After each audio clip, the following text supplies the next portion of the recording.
अच्छा जी। सेक्शन 4 पे जाने से पहले मैं आप लोगों के साथ एक बड़ी इंटरेस्टिंग चीज़ शेयर करने लगा हूँ। देखें, अभी हमने कहा कि कोई भी टैक्स उस वक्त तक चार्ज नहीं किया जा सकता जब तक उसके लिए कोई कानून मौजूद ना हो। और जब हमें इनकम पे टैक्स चार्ज करना था तो we have income tax ordinance, right, जिस इनकम टैक्स ऑर्डिनेंस 2001 जिसको कहते हैं। और अगर हमें सप्लाईज पे टैक्स चार्ज करना था तो we have sales tax act. Production पे चार्ज करना था तो we have federal excise act. अब बड़ी एक इंटरेस्टिंग बात है, और हो सकता है आप कहें कि बड़ी फजूल की बात कर रहे हैं। मैं ये कह रहा हूँ कि ये भी एक लॉ है, ये भी एक लॉ है, ये भी एक लॉ है, तो ये नाम अलग अलग क्यों है? सेल्स टैक्स के साथ एक्ट क्यों है, फेडरल एक्साइज के साथ एक्ट क्यों है, और इनकम टैक्स के साथ ऑर्डिनेंस क्यों है? तो सर, हो सकता है बहुत से लोगों की नॉलेज हो, लॉ दो तरीके के होते हैं भाई। एक को कहा जाता है ऑर्डिनेंस, मैंने जो कहा है ना कि मैं इंटरेस्टिंग चीज डिस्कस करने लगा हूँ, ये इंटरेस्टिंग है। और एक को कहा जाता है एक्ट। यकीनन आप में से बहुत से को नॉलेज होगी कि सर भाई, जो लॉ पार्लियामेंट के थ्रू पास होगा प्रॉपरली, ये लॉ किस तरीके से बनता है कि पार्लियामेंट में, नेशनल असेंबली में, कोई भी एक हाउस, अपर हाउस और लोअर हाउस, सेनेट और नेशनल असेंबली, कोई भी एक हाउस जो है वो एक बिल पेश करता है। अगर नेशनल असेंबली ने बिल पेश किया है तो वो डिस्कशन के लिए सेनेट जाता है। सेनेट अगर उस बिल को एज इट इज अप्रूव कर लेता है, एक्सेप्ट कर लेता है, तो फिर प्रेसिडेंट के पास उसकी एक्शन के लिए जाता है और फिर लॉ जो है प्रोमलगेट हो जाता है। ये एक प्रॉपर तरीका है। तो sir, in the presence of national assembly, in the presence of national assembly, जब bill properly national assembly senate से पास होके प्रेसिडेंट की एक्सेंट लेके बनता है तो उसको कहा जाता है एक्ट। ये तो सर हमें भी पता था। और sir, in the absence, in the absence of parliament और से नेशनल असेंबली, अगर कोई ज़रूरत पेश आती है और प्रेसिडेंट कोई लॉ पास करता है तो उसको कहा जाता है ऑर्डिनेंस। सर, ये जो एक्ट होता है इसकी नेचर होती है परमानेंट, ठीक है। वेयर एज जो ऑर्डिनेंस होता है हमारे पास, इसको कहा जाता है temporary law. Temporary law. Sir, temporary law क्यों कहा जाता है? क्योंकि हमने हमने वंस अगेन मैं कॉन्स्टिट्यूशन ऑफ पाकिस्तान का जिक्र करने लगा हूँ, क्योंकि कॉन्स्टिट्यूशन ऑफ पाकिस्तान में हमने ये लिखा है कि सर, ऑर्डिनेंस की मुद्दत है 120 दिन, ठीक है। 120 दिन बाद इस ऑर्डिनेंस की कोई कानूनी हैसियत नहीं रहेगी, ये ऑर्डिनेंस एक्सपायर हो जाएगा। हाँ, अगर 120 दिन के अंदर नेशनल असेंबली आ जाती है और नेशनल असेंबली को लगता है कि ये ऑर्डिनेंस जो है इस पे हमें गौर फिक्र करनी है और हमें टाइम चाहिए, तो फिर इस ऑर्डिनेंस को एक्सपायर होने से पहले 120 डेज की फर्दर एक्सटेंशन नेशनल असेंबली दे सकती है। इट मींस के ऑर्डिनेंस की मुद्दत, ऑर्डिनेंस की लाइफ है 240 डेज। आफ्टर 240 डेज ऑर्डिनेंस की कानूनी कोई हैसियत बरकरार नहीं रहती, ठीक है। हाँ, अगर इन एक 240 दिन के अंदर ये ऑर्डिनेंस पार्लियामेंट में पेश किया जाता है, पार्लियामेंट में प्रेजेंट होता है और पार्लियामेंट से प्रॉपरली अप्रूव हो जाता है, प्रेसिडेंट के एसेंट के थ्रू पार्लियामेंट के दोनों हाउसेस से अप्रूव होता है और प्रॉपरली चैनल के थ्रू बन जाता है, तो फिर हम उसको एक्ट का नाम दे देंगे और फिर वो परमानेंट नेचर इख्तियार कर लेगा। लेकिन जो मैं बार बार कह रहा था कि एक इंटरेस्टिंग चीज डिस्कस करने लगा हूँ, तो वो ये है कि अब मुझे एक बात बताओ, अब आपका यहाँ पे एक सवाल बनता है कि सर अगर ऑर्डिनेंस की उम्र 240 दिन है, उसके बाद आप कह रहे हैं वो एक्सपायर हो जाता है, ठीक है, एक्सपायर हो जाता है 240 दिन बाद, तो जरा हमें ये बताइए कि ये income tax ordinance 2001, ITO income tax ordinance 2001, ये ताहाल अभी तक आज की डेट तक ऑर्डिनेंस क्यों है? फिर तो इसकी कानूनी हैसियत भी खत्म हो जानी चाहिए थी। 240 दिन तो 2001 से, सन 2001 से है, अब हम 2024 में खड़े हैं, तो इसको तो मरे हुए काफी टाइम हो गया, ये आज तक ऑर्डिनेंस क्यों है? तो अब सुनो इसकी वजह, ये वन ऑफ एक्सेप्शन है, ये वन ऑफ एक्सेप्शन है टू द अबव रूल। ये जो ऊपर हमने 240 दिन की बात की, इनकम टैक्स ऑर्डिनेंस एक एक्सेप्शन है।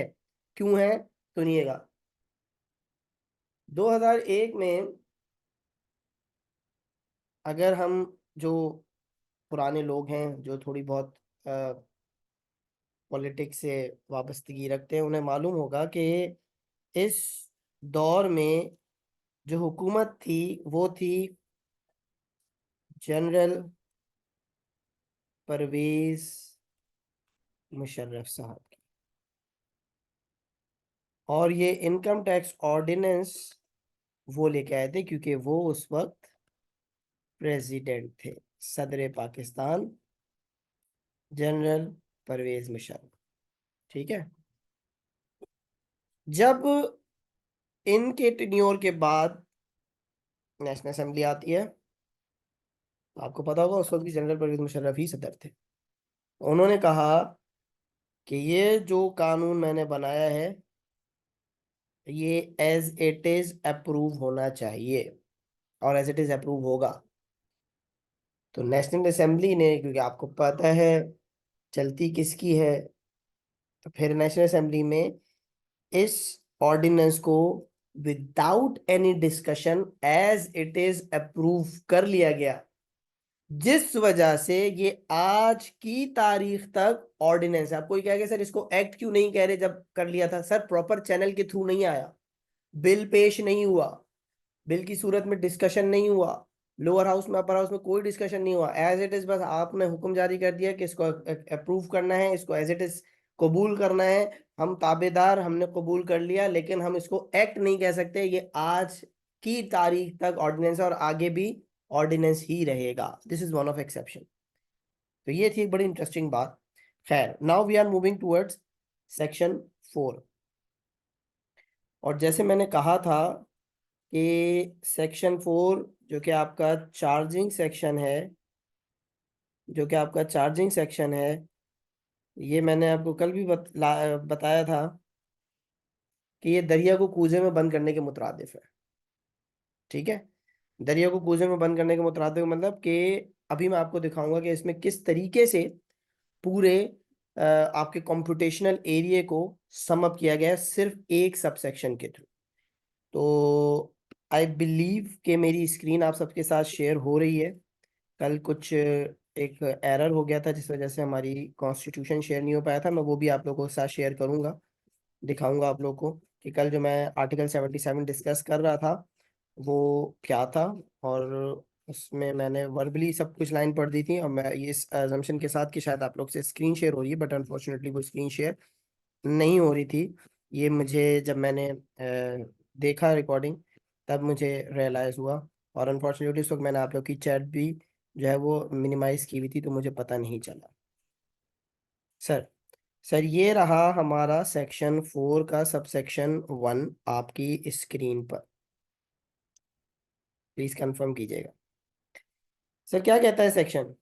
मैंने क्या कहा था कि चार्जिंग सेक्शन आपको क्या बताता है? सबसे पहले तो इस चैप्टर का नाम ही देख लें, क्या है? Charge of tax. Charging section हमें क्या बताता है कि ये टैक्स क्या है और किस पे लगेगा। तो सर देखिए, मेरे साथ कनेक्ट रहिएगा। सबसे पहले उसने कहा income tax shall be imposed, किस पे लगेगा? हर टैक्स ईयर में। टैक्स ईयर, अभी ये टर्म मैं मार्क कर रहा हूँ और इसको मैं आप लोग की आसानी के लिए प्रॉपरली एक तरीके कार में अलाइन करूंगा, अपने अपनी एक इसको अलाइनमेंट दूंगा ताकि आपको समझ में सही से आए। एट द रेट और रेट स्पेसिफाइड, फर्स्ट शेड्यूल की बात कर रहा है, on every person who has taxable income. मतलब हर वो बंदा, अगर मैं इसको कन्वर्ट करूं आसान भाषा में, कि हर वो शख्स जिसके पास टैक्सेबल इनकम है एक टैक्स ईयर में, उसकी उस टैक्सेबल इनकम पे हम रेट अप्लाई करेंगे, तो जो हमारे पास रिजल्टेंट आएगा वो कहलाएगा इनकम टैक्स। ये है चार्जिंग सेक्शन।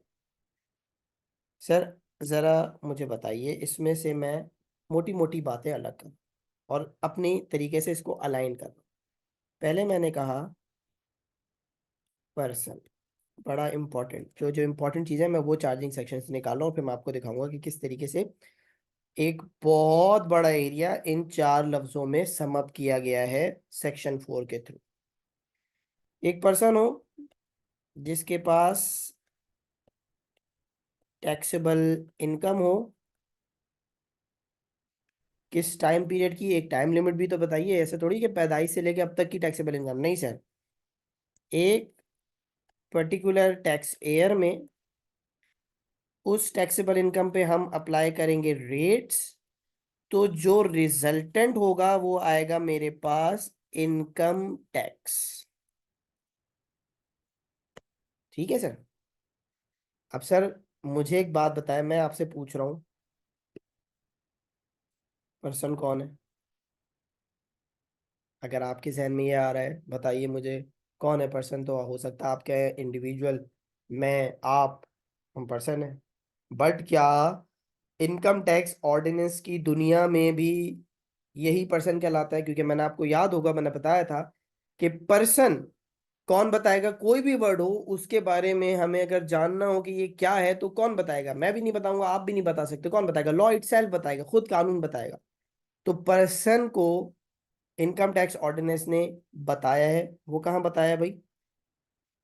सेक्शन 80 में, सेक्शन 80 में इनकम टैक्स ऑर्डिनेंस के सेक्शन 80 में, इनकम टैक्स ऑर्डिनेंस के सेक्शन 80 में बताया गया है कि पर्सन कौन होता है। हम इसको डिटेल में डिस्कस करेंगे, ठीक है? हम इसको डिस्कस करेंगे सेक्शन 80, 81, 82, 83 एंड 84। अब देखते जाइए, मैंने जो कहा था कि दरिया को कुएं में बन गया, और देखिए सेक्शन कितने कवर हो रहे हैं। 1, 2, 3, 4, 5 ये सेक्शन कवर होगा हमारे। 80 में पर्सन की बात बताई गई है। 81 से लेके 84 तक रेजिडेंट नॉन रेजिडेंट का तस्करा है, वो क्या है हम देखेंगे। ठीक है, हम पर्सन को डिटेल में डिस्कस करेंगे।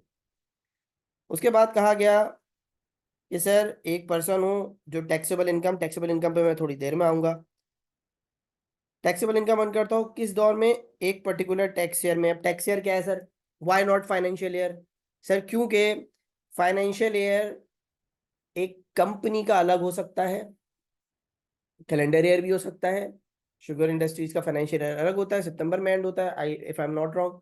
बैंकिंग सेक्टर का फाइनेंशियल ईयर अलग होता है। तो हर कंपनी का फाइनेंशियल ईयर अलग है। और अगर आपसे मैं पूछूं कि आपका फाइनेंशियल ईयर क्या है, तो आप डेफिनेटली हो सकता है ये कहें कि calendar year is my financial year.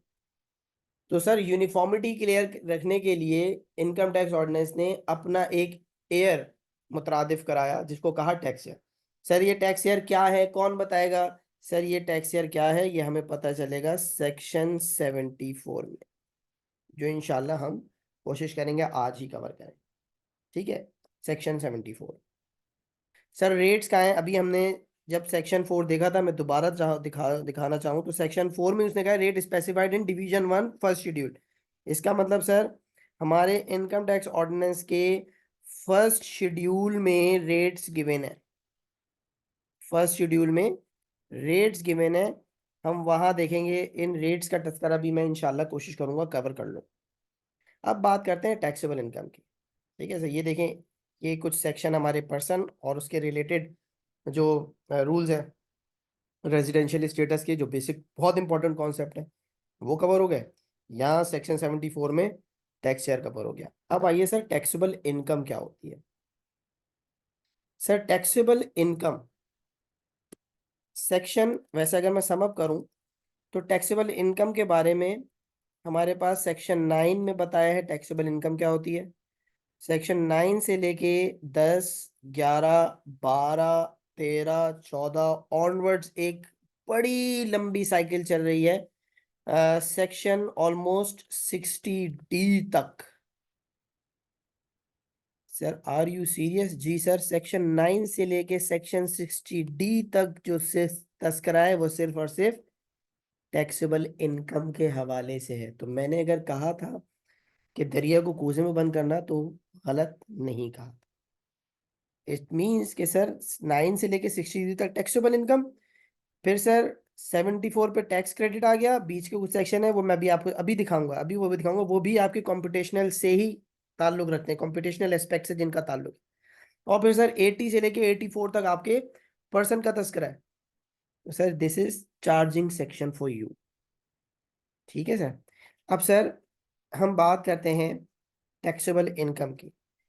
तो चाहें तो मेरे साथ कॉपी भी कर सकते हैं कि हम टैक्सेबल इनकम, ये मैं सिर्फ अभी रफली बता रहा हूँ, ये मैं अभी सिर्फ रफली बता रहा हूँ कि हम टैक्सेबल इनकम या यूं कहें टैक्स लायबिलिटी कंप्यूट किस तरीके से करते हैं। सब साथ रहिएगा। कोई भी हो सकता है, mister A P C individual भी हो सकता है, कोई कंपनी भी हो सकती है जिसकी हम टैक्सेबल इनकम टैक्स लायबिलिटी निकाल रहे हैं। तो सर हमारे पास इनकम टैक्स ऑर्डिनेंस में 5 हेड्स में इनकम्स को क्लासिफाई किया गया है, जिसको हम कहते हैं 5 हेड्स ऑफ इनकम।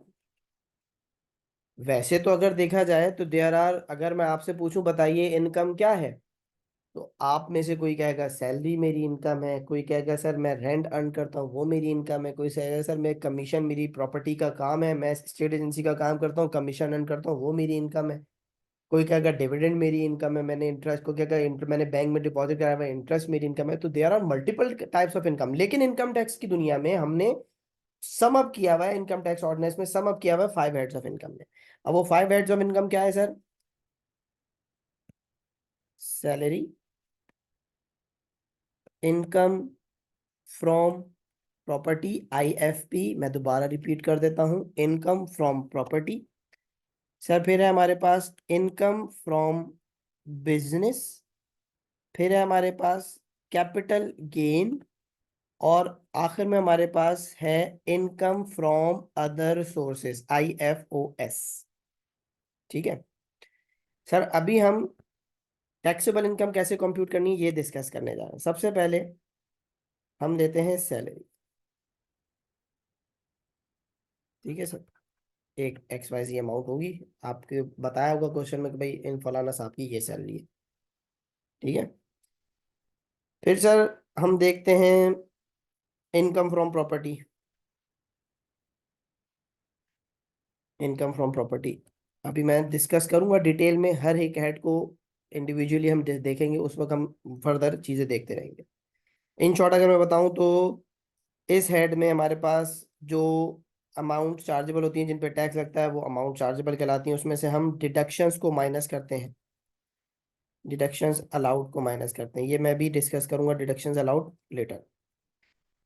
सैलरी में कोई हमें डिडक्शन अलाउ नहीं होती, सैलरी में जो हमारी इनकम होती है वही हमारी अमाउंट चार्जेबल होती है। सर फिर इसी तरीके से इनकम फ्रॉम बिजनेस, उसमें भी हमारे पास अमाउंट चार्जेबल और डिडक्शंस अलाउड होती हैं, देखेंगे जब हम इंडिविजुअली कवर कर रहे होंगे। फिर सर हमारे पास है कैपिटल गेन, फिर आता है हमारे पास इनकम फ्रॉम अदर सोर्सेज। ठीक है, इन पांचों हेड्स ऑफ इनकम को जब हम क्लब करते हैं, सम करते हैं, तो जो रिजल्टेंट आता है उसको हम कहते हैं सम ऑफ ऑल हेड्स। फिर sir sum of all heads में हम ऐड करते हैं एग्जेम्प्ट इनकम, ऐसी इनकम जिनको लॉ में एग्जेम्प्ट करार दिया गया है। For example agricultural income, one of example दे रहा हूं मैं, एग्रीकल्चरल इनकम, उसको सर हम यहाँ ऐड करते हैं सम ऑफ ऑल हेड में। तो जो हमारे पास रिजल्टेंट आता है, प्रोडक्ट रिजल्ट आता है, सम का आंसर आता है, वो हमारी कहलाती है टोटल इनकम। सर फिर इस टोटल इनकम में से हम माइनस करते हैं एग्जेम्प्ट इनकम, जो आपने ऊपर डिक्लेयर की है वही, क्योंकि ये तो इनकम एग्जाम्प्ट है ना, इस पे टैक्स थोड़ी लगेगा। हम क्या निकालने जा रहे हैं? हम टैक्सेबल इनकम निकालने जा रहे हैं। तो सर जब माइनस करवानी थी तो ऐड क्यों करवाया? ऐड इसलिए कराया ताकि डिस्क्लोजर दे सके, ताकि एक चीज डिक्लेयर हो सके। एफबीआर को जब आपका रिव्यू किया जाएगा रिटर्न को, तो उसमें एग्जैक्ट इनकम नजर आएगी। सॉरी। तो एफबीआर ऑफिसर कमिश्नर आपसे सवाल कर सकता है, ऑडिट में सवाल कर सकता है कि भाई ये एग्जैम्प्ट इनकम आपने दिखाई है, इसके सबूत दीजिए। लेकिन अगर आप इसको दिखाएंगे ही नहीं तो हमें पता ही नहीं चलेगा कि आपकी एग्जैम्प्ट इनकम कितनी है। इसीलिए डिक्लेयर करने के लिए एग्जाम्प्ट इनकम दिखाते हैं, फिर उसको बाद में माइनस करवा देते हैं, क्योंकि हम टैक्सेबल इनकम निकाल। एग्जाम्प्ट इनकम के बाद हम माइनस करते हैं डिडक्टेबल अलाउंस। सर ये क्या चीज है, हम देखेंगे हर एक चीज को, ये सब हमारे कोर्स का पार्ट है।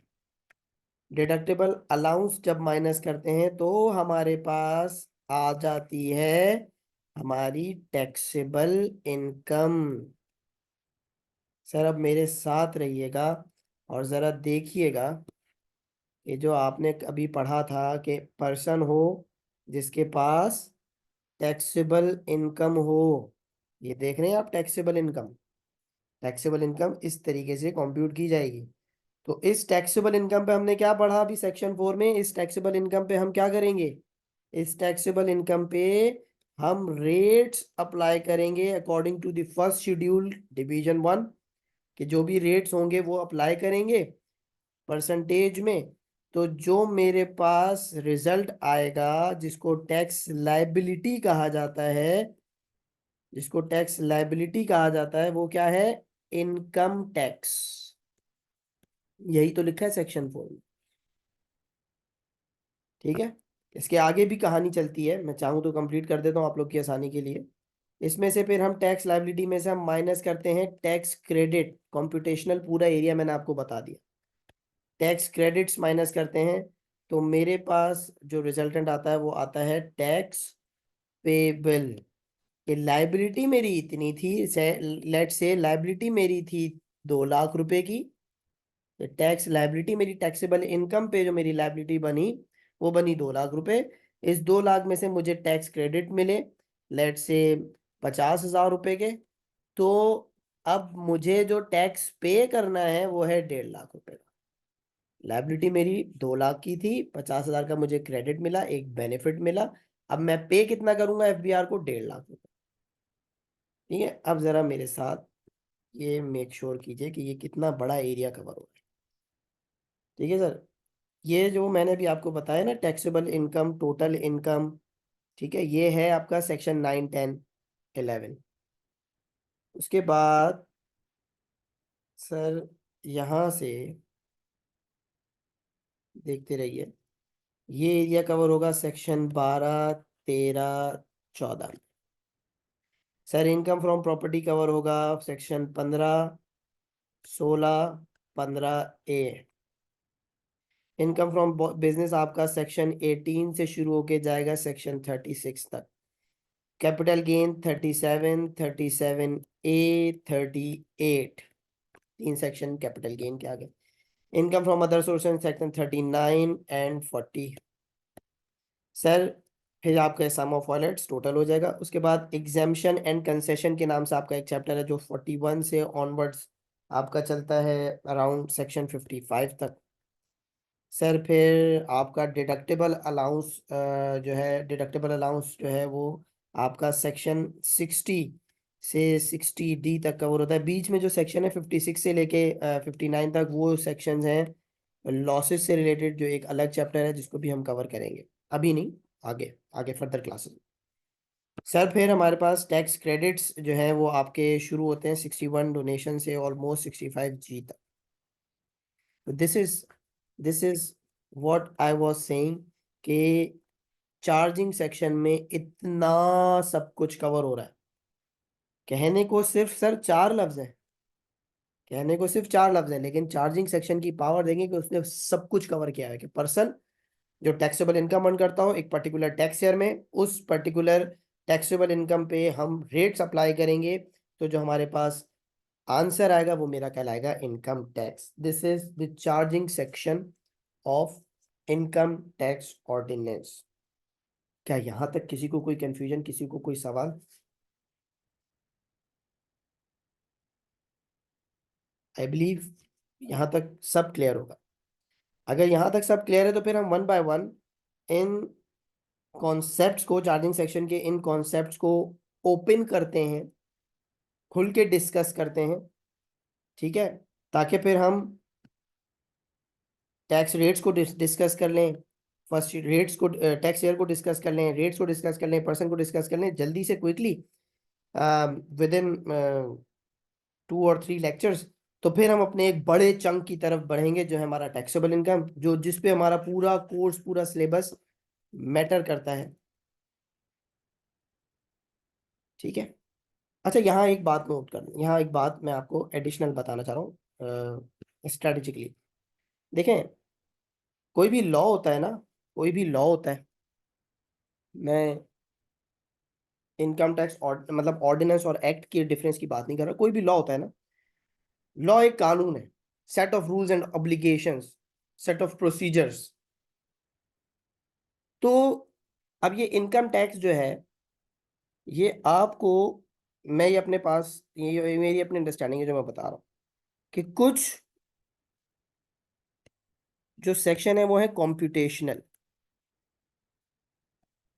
जैसे कि अभी मैंने बताया, ये सैलरी से लेके टैक्स पेबल तक एक कॉम्प्यूटेशनल एरिया है, जिसमें वो तरीकेकार बता रहा है कि आपने सैलरी को किस तरीके से कंप्यूट करना है, आपने इनकम फ्रॉम प्रॉपर्टी कैसे कंप्यूट करनी है, आपने इनकम फ्रॉम बिजनेस कैसे कैलकुलेट करनी है, आपने इनकम कैपिटल गेन कैसे कैलकुलेट करना है, आपने इनकम फ्रॉम अदर सोर्सेज कैसे कैलकुलेट करनी है। फिर उसमें जब आपने एग्जाम इनकम को ऐड करना है, टोटल इनकम कैसे आएगी, उस पर टैक्स रेट, टैक्सेबल इनकम कैसे बनेगी, टैक्स रेट्स अप्लाई करेंगे, टैक्स लायबिलिटी आएगी, ये सब कॉम्प्यूटेशनल है ना। तो मैं अपने तमाम स्टूडेंट्स को कहता हूँ कि ये जो कॉम्पिटिशनल एरिया है ना, इसको कॉन्सेप्चुअली बहुत स्ट्रांग रखो,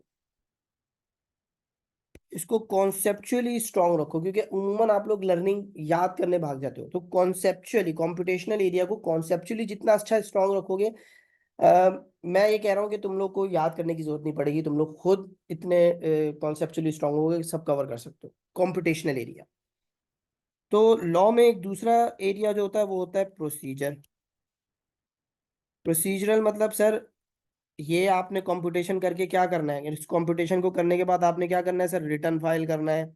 रिटर्न कब फाइल करना है, कैसे फाइल करना है, रिटर्न फाइल करना किस पे जरूरी है, किस पे जरूरी नहीं है, सर फिर असेसमेंट क्या होती है, ये सब लर्निंग वाले, ये थ्योरी वाले एरिया। सर असेसमेंट में रेक्टिफिकेशन क्या होती है, अगर हमसे मिस्टेक हो जाए तो रिवीजन क्या होता है, अपील क्या होती है, रेफरेंस टू हाई कोर्ट क्या होता है, ये सब आपके लर्निंग वाले एरिया। यहाँ मैं एक स्ट्रेटेजी शेयर करना चाह रहा हूँ आप सबसे, कि देखें, हमारे आपके बिजनेस टैक्स का सिलेबस किस तरीके से है, कोशिश करूँगा ये मैं अलग से स्ट्रेटेजी भी शेयर करूँ। बिजनेस टैक्स के सिलेबस में मेरे पास इनकम टैक्स की वेटेज, अगर आप अपने ग्रिड में देखें तो 60% की वेटेज है। Sales tax, if I am not wrong, 30% है। और FED की वेटेज है 10%। अब देखें, यहाँ मैं एक स्ट्रेटेजी डिस्कस करने जा रहा हूँ। कहते हैं कि if you fail to plan that means you are planning to fail. अगर आप प्लानिंग नहीं कर रहे हैं तो इसका मतलब आप फेल होने की तैयारी कर रहे हैं, ठीक है। तो यहाँ पे जो मैंने ऑब्जर्व किया है, उमूमन स्टूडेंट्स क्या करते हैं कि सर इनकम टैक्स को कवर करने के पीछे लग जाते हैं, और वो इनकम टैक्स इतना बड़ा एरिया है, प्रोसीजरल अपील्स तक, थ्योरी तक, कि उसको कवर करते करते आपका ये 30 और 10%, जो अप्रोक्स 40% एरिया है, वो आखिर पे रह जाता है। और फिर आखिर में आप कहते हैं यार बस जल्दी से देख के चले जाता हूँ कैसे हो रहा है, कैसे हो रहा है, ये करके चला जाता हूँ। तो उतनी इफेक्टिवली तैयारी नहीं होती। इट मीन्स ये मेरी अजम्पशन है कि आपका इनकम टैक्स भी प्रॉपरली कवर नहीं होता, हो सकता है कुछ नहीं एक्सपीरियंस किया भी हो, और फिर सेल्स टैक्स भी तैयारी नहीं। तो इसका मतलब आप, मेरे मुताबिक आप 50% तैयारी करके एग्जाम देने चले जाते हैं, फिर आप कहते हैं कि पेपर रुक गया। क्योंकि उमूमन मेरे टाइम पे मैंने ये सुना था और ऑब्जर्व किया था कि सेल्स टैक्स के न्यूमेरिकल ज़्यादा आ रहे हैं, सेल्स टैक्स के MCQ ज़्यादा आ रहे हैं। तो सर मैं क्या रिकमेंड करता हूँ, मैं ये कहता हूँ कि सर थोड़ा सा स्ट्रैटेजिकली चलते हैं। स्ट्रैटेजिकली ऐसे चलते हैं कि सर इनकम टैक्स का एरिया बहुत बड़ा है, लेकिन मैं एक बात कहूं कि इनकम टैक्स के 60% में मेरे मुताबिक अगर मुझसे कहा जाए तो मेरे ख्याल से 35 to 40% जो है वो कॉम्प्यूटेशनल एरिया है। बाकी आपका, if I am not wrong, 15 to 20% जो है वो आपका प्रोसीजरल एरिया, लर्निंग वाला मटेरियल है। इसी तरीके से सेल्स टैक्स में सेल्स टैक्स और एनएफईडी। तो मैं ये कहता हूं कि पहले आप अपने इनकम टैक्स को स्ट्रेटेजिकली चलो कि पहले आप इनकम टैक्स के अपने इस कॉम्पिटिशनल एरिया को कवर कर लो। जैसे ही आपको कॉम्पिटिशनल एरिया स्ट्रांग हो जाए, आप इस थियोरेटिकल एरिया को स्किप करो, ब्रेक दो, और सेल्स टैक्स और एफईडी पीना शुरू कर दो, कंप्लीट करना शुरू करो, अंडरस्टैंडिंग लो, इसको कवर करो। एज रिजल्ट होगा क्या कि देखो यहाँ से एटलीस्ट 40% आपकी तैयारी हो जाएगी, 30 और 40% यहाँ से तैयारी हो गई, तो मैक्सिमम 80% तो आपने कवर कर ही लिया। उसके बाद आखिरी में आप वैसी लर्निंग करने बैठते हो तो लर्निंग करो, तो अगर इसमें से आप 10% भी कर लेते हो ना लर्निंग, तो आप 90% तैयारी करके जाते हो पेपर में। ये है मेरी स्ट्रेटेजी जो मैं रिकमेंड करता हूँ। और अगर आपको स्ट्रेटेजी सब अच्छी लगे तो आप भी फॉलो करें। इनशाला अफाका होगा, इनशाला अफाका होगा। ठीक है, यहाँ तक सब साथ हैं। तो फिर हम आगे बढ़ते हैं। आई होप इसको जल्दी से क्विकली स्किम करते हैं, फिर हम आगे बढ़ते हैं और वन बाय वन सेक्शन 4 में जो हमने चीज़ें डिस्कस की हैं उसको ओपन करते हैं। ठीक है, चलिए। पहले हम डिस्कस करेंगे सर रेट्स के हवाले से। पहले मैं टैक्स ईयर डिस्कस कर लेता हूँ, फिर मैं रेट्स डिस्कस करूंगा, फिर हम पर्सन पे जाएंगे। तो अभी हम डिस्कस करने चल रहे हैं टैक्स ईयर, सेक्शन 74।